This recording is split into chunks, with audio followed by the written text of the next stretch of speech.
Hello students, you are most welcome to this video. Dear students, आज हम बात करते हैं नीदर नार वाले ऐसे सेंटेंस जो काफ़ी लोकप्रिय बन चुके हैं, हमारे बीच में आते रहते हैं, जिनको हम बोलते रहते हैं, जिनको हम सुनते रहते हैं। तो क्या इन्हें इंग्लिश में कैसे बोले हम ये जानते हैं या नहीं जानते हैं? जानते हैं तो ये बहुत अच्छी बात है, और अगर नहीं जानते हैं तो आज ही इसको हम सीख लेते हैं कि ऐसे सेंटेंसेस को हम कैसे इंग्लिश में बोलें। तो इनका जो सबसे पहले हम आपको स्ट्रक्चर बताएंगे ट्रांसलेशन करने का इनको। तो ये नीदर नार वाले अगर सेंटेंसेस हैं तो सबसे पहले हम नीदर का यूज करते हैं, फिर उसके बाद सब्जेक्ट आएगा, क्योंकि इसमें जो है दो सब्जेक्ट आएंगे नीदर नार अगर है तो पहला सब्जेक्ट हम लिखेंगे और उसके बाद हम वर्ब लिखेंगे। अब ये वर्ब में कौन सी फॉर्म आएगी, प्रेजेंट फॉर्म या पास्ट फॉर्म, ये जैसा हमारा सेंटेंस होगा। जैसे ये देता है, ये हमारा प्रेजेंट है, ठीक है। और यहाँ पे हमने हमारा जो सेंटेंस है वो दिया है जो पास्ट इंडेफिनिट है, तो ये अगर ये प्रेजेंट में है तो वर्ब की इसमें फर्स्ट फॉर्म आ जाएगी। और यही अगर यहाँ पे जैसे पास्ट फॉर्म में है, पास्ट इंडेफिनिट है, तो यहीं पे ये क्या हो जाती है, वर्ब की सेकंड फॉर्म आ जाएगी। इसलिए यहाँ पे मेंशन नहीं है कि फर्स्ट फॉर्म सेकंड फॉर्म या कौन सा लाए, है ना, वो सेंटेंस पे डिपेंड करेगा जैसा होगा हमारा। उसके बाद हम नॉन लिखेंगे, फिर लेट लिखेंगे, उसके बाद दूसरा सब्जेक्ट हम लिखते हैं, ठीक है। नॉन के बाद जो दूसरा सब्जेक्ट होगा, और फिर हम लिखेंगे डू सो, या ये डू सो ये वाला जो वर्ब है उसी को रिपीट कर दें, या अगर रिपीट करने से हम परहेज करते हैं तो हम डू सो कर दें, लेकिन बेहतर होगा कि डू सो करें, क्योंकि बार बार इस चीज को मतलब रिपीट करना ये थोड़ा अच्छा नहीं लगता है, इसलिए हम उसको डू सो कर दें। अब यहाँ पे हम बात कर रहे हैं सेकंड सब्जेक्ट की, तो सेकंड सब्जेक्ट हमारा यहाँ पे जो होगा वो ऑब्जेक्टिव पार्ट में लिखा जाता है। जैसे अगर प्रोनाउन है, जैसे यहाँ लेट के बाद हमने यहाँ पे देखा मी है, और जबकि यहाँ पे आप कंफ्यूज हो गए कि यहाँ पे तो सब्जेक्ट है और मी कहीं सब्जेक्ट नहीं होता है, ठीक है। लेकिन यहाँ पे जो है ये प्रोनाउन जो होता है वो अपने ऑब्जेक्टिव पार्ट में आता है। लेकिन अगर यही बात आप कहें, अगर कोई नाउन होता है, जैसे राम है, सीता है, गीता है, अनीता है, सुरेंद्र है, तो ये सब हम इनको नाम, इस नाउन को हमें यहाँ क्या करता है, लिखना पड़ता है, ठीक है। क्योंकि यहाँ पे दो एक्शन होता है और दोनों के लिए इसमें यह है कि जैसे पहला सेंटेंस हमारा यहाँ पे है, ना तो वह सोता है ना सोने देता है, ना तो वह सोता है ना सोने देता है, यानी वो तो ना खुद सोया और ना सोने दिया। लेकिन यहाँ पे हम देख रहे हैं, हमने इसका ट्रांसलेशन किया है neither he sleeps nor let me स्लीप्स।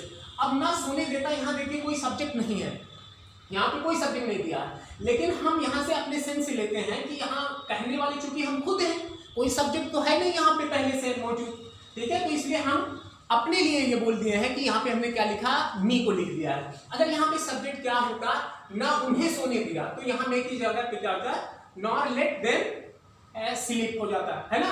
तो उसी तरह से हम इसको आगे बढ़ जाते हैं। अगला है ना तो खुद पढ़ते हो ना पढ़ने देते हो, ना तो खुद पढ़ते हो, यहाँ पे खुद नामक शब्द आ गया, जबकि यहाँ पे खुद या स्वयं, खुद कहो या स्वयं कहो एक ही बात है। तो यहाँ पे होगा नीदर यू स्टडी योरसेल्फ, यानी खुद।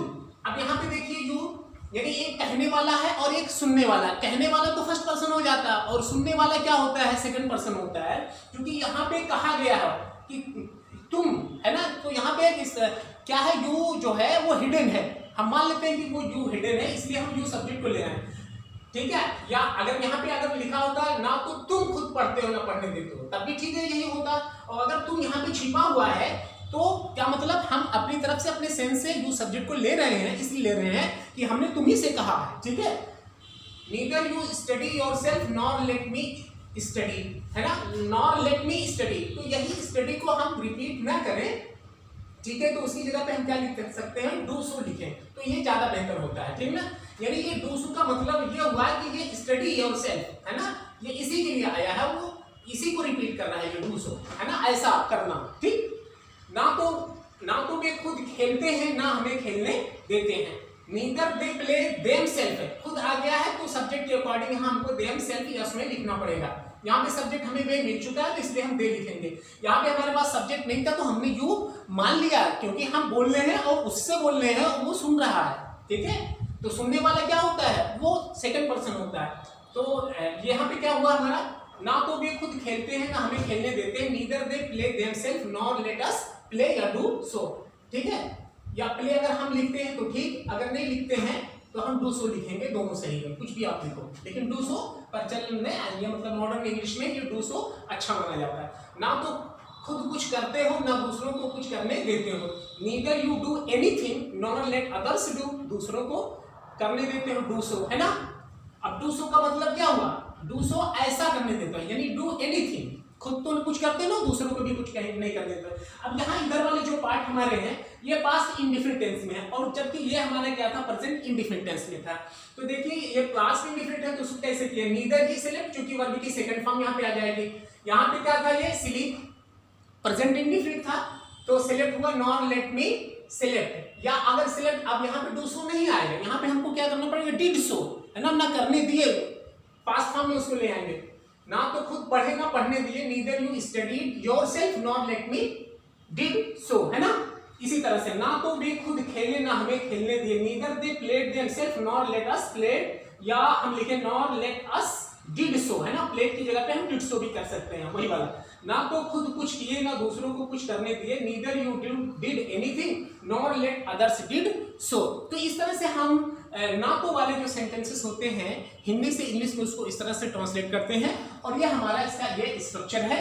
और दोस्तों अगर ये वीडियो आपको अच्छी लगी है फ्रेंड्स, तो इसको जो है आप आगे तक इसको मूव करिए, इसको फॉरवर्ड करिए, शेयर करिए, और जिससे जो है इंग्लिश सीखने वाले तमाम स्टूडेंट तक, तमाम पर्सन तक इस वीडियो को पहुंचाया जा सके। Thanks a lot.